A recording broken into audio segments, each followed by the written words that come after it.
பாரத பூமியில் மட்டும்தான் சிவ வழிபாடா அப்படின்னா இந்த உலகமெங்கும் ஏன் பிரபஞ்சமே சிவலிங்கமாக இருந்து அனைவருக்கும் வழிகாட்டுகிறது, அனைவர் உள்ளத்திலிருந்தும் வழிகாட்டுகிறது. ஏனோ மனம் அதை ஏற்க மறுக்கிறது ஒரு சிலருக்கு. பிரபஞ்சத்திற்கு காரணமான அந்த சிருஷ்டிகர்த்தாவை நாம் வழிபடுகிறோம் அப்படிங்கும் போது அது எவ்வளோ பெரிய புண்ணியம்.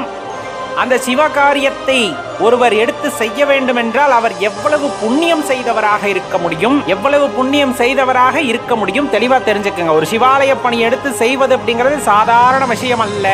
அரும் பெரும் பாக்கியங்கள் பெற்றவர், பல புண்ணியங்களை செய்தவரால் மட்டுமே சிவாலயத்தில் ஒரு குறும்பை கிள்ளி வெளியேறிய முடியும். சுத்தப்படுத்துவதற்கு உழவாரப்பணி செய்ய போறது கூட அவரோட அந்த அருள் இருந்து பெரும் புண்ணியம் செய்தவர்களால் தான் முடியும். அப்ப பராமரிப்பு இல்லாம இருக்கு, ஒருத்தர் அதை பராமரிக்க முனைகிறார் அப்படிங்கும் போது அவர் இறைவனோட பூரணமான அருளை பெற்றவரால் தான் முடியும். நீங்க வேணா முயற்சி செய்து பாருங்க. எந்த காலத்திலும் தெரிந்து கொள்ளுங்கள், எந்த காலத்திலும் தெரிந்து கொள்ளுங்கள். உங்கள் பிறப்பின் ரகசியத்தை நீங்கள் அறிய வேண்டும் என்றால், இந்த பிறப்பு எப்படி வந்தது, இந்த இறப்பு எப்படி நடக்கிறது, அதன் பின் என்ன நடக்கும் என்பதையெல்லாம் நீங்கள் உணர்ந்து கொள்ள வேண்டும் என்றால் அது அந்த பரமேஸ்வரனால் மட்டுமே சாத்தியம். எந்த காலத்தில் யார் அழிக்க நினைத்தாலும், என்ன சூது செய்தாலும், என்ன வஞ்சனை செய்தாலும் யாராலும் அழிக்க முடியாத, யாராலும் நினைத்து பார்க்க முடியாத அளவிற்கு இந்த சைவ சமயம் வேரூன்றி நிற்கும், மேன்மை கொண்டிருக்கும்.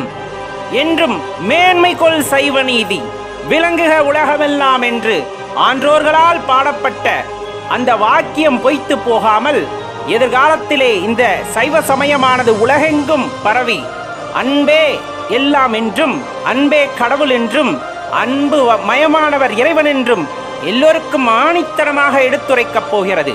இனி பிறக்கும் குழந்தைகள் கூட சிவசிவ என்றே பிறந்திடும். ஓம் நம சிவாய.